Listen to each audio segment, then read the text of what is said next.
So this tip is for when you're dealing with somebody that you struggle with. They maybe have a very prickly way about them.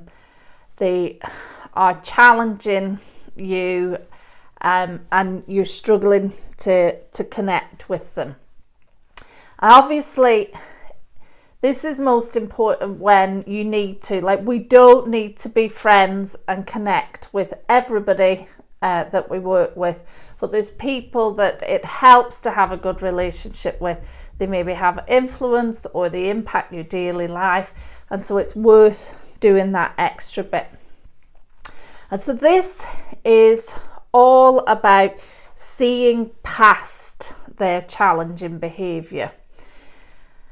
Because what we do, I'm going to share a little story. I was once brought into a meeting with somebody, and I was brought in good faith as to provide some advice and potentially support.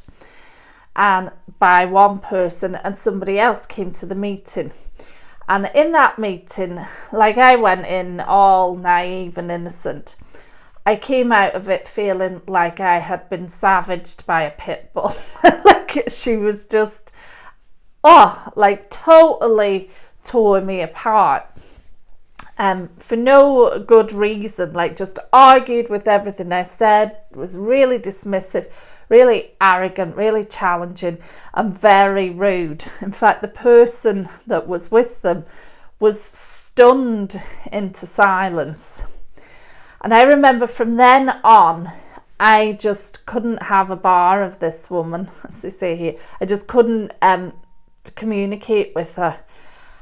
And what I didn't realise was that as time went on, she was behaving a bit more differently. I don't know whether she'd had a bad day.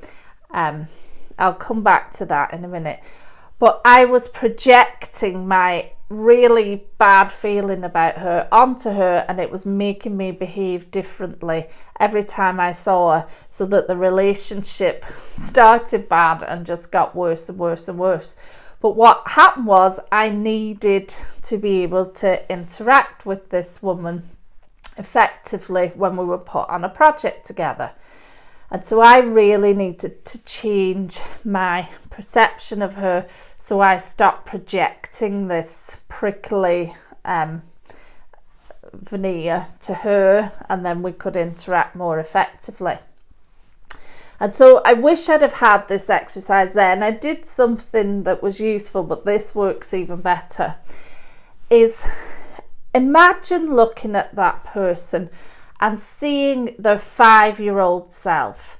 So the innocent, pure, full of joy, little 5-year-old being, unsullied by adult and, lots of different things. They're just a lovely, full of pure essence and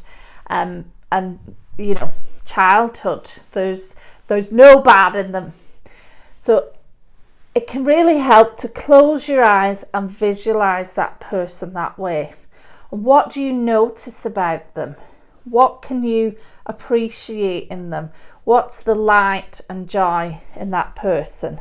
And then imagine you transferred those positive feelings onto that person, because that 5-year-old is in there, and that person of joy and purity and all the rest of it is in there. What you're getting is a veneer. Something has caused them to behave in that way. And I want you to notice the difference of you approaching them with that level of empathy for them and support, and see if you get a different response from them. It may take a few goes for you, it may take a few interactions for them, but notice what happens.